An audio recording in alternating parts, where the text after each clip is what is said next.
all heart. We all hurt. We all heart.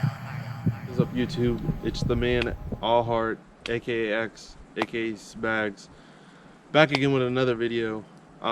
This video I'm briefly going to be talking about what a spiritual awakening is, and just kind of like what I've learned along my spiritual awakening. But this isn't going to be a long video. I want to keep this short, and I want to stick to like a few set points that I have in my head. So let's just dive right into it. First things first.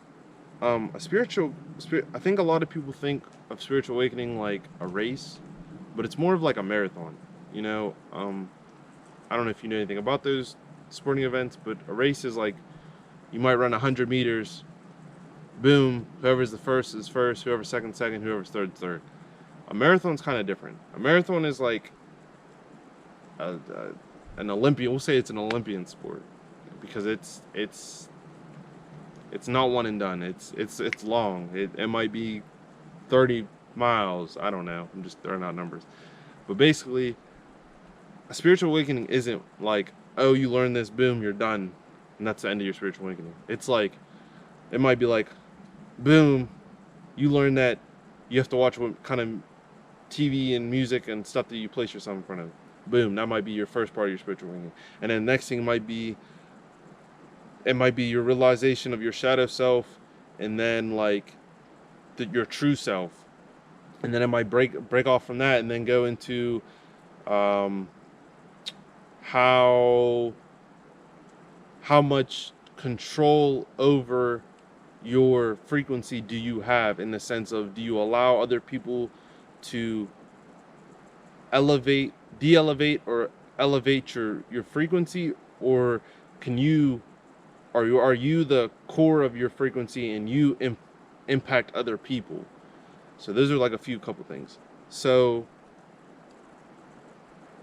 that's what I believe a spiritual awakening is. It's a marathon. It's not a race. It's not something to where you just, Rome wasn't built in a day. That's the bit. I know that metaphor is so overplayed. I know people might not even know of that text anymore, but like, Rome wasn't built in a day.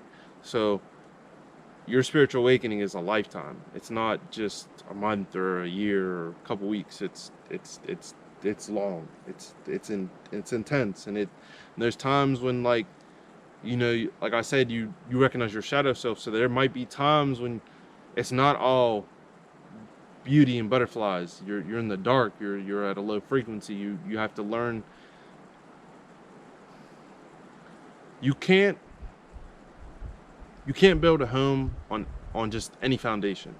For example, you can't build a home here because of all the rocks or the trees or whatever it is. You have to destroy your old self to become your new self. So there's going to be a point where you might go through that dark phase of self-hatred or suicidal thoughts, or just not being yourself.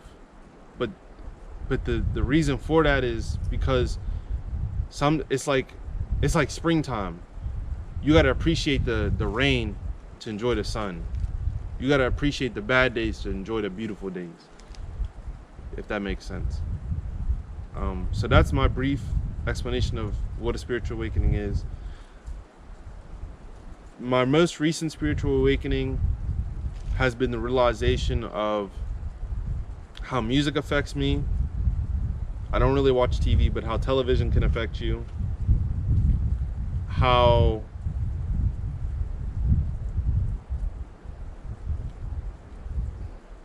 I had to take more time for myself and do a lot of things that brought me true happiness and bliss and just peace.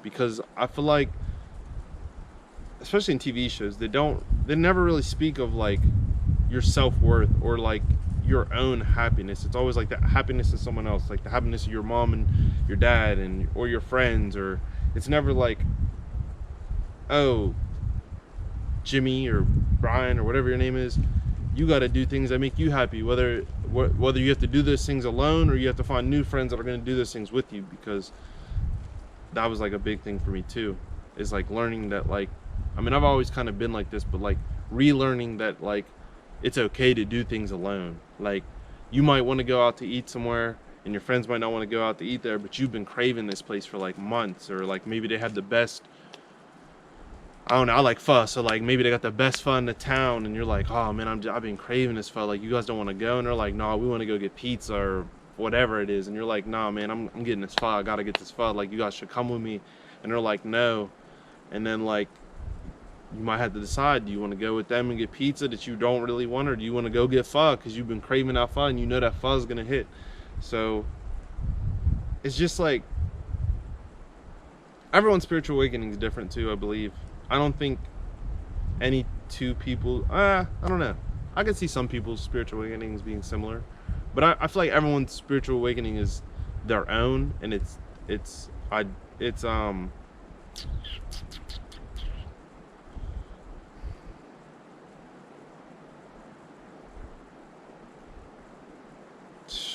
lost the word choice.